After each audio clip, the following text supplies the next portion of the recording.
તમામ મારા વડીલો ભાઈ બહેનોને વિનંતી કે આપણે થોડાક પાછળ બેસીશું જેથી કરીને આપણી વચ્ચે જે આજુબાજુની દેશ વિદેશની પબ્લિક પ્રસારિત કરે છે એવા મિત્રોને તકલીફ ના પડે. મિત્રો થોડી જગ્યા આપીશું અને આયોજક મિત્રોને વિનંતી કરીશ કે લગભગ 10-15 ખુરશીઓ રાખજો કે જેમની સુવિધાના માટે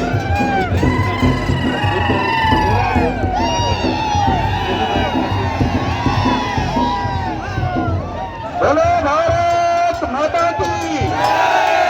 ભારત માતા કી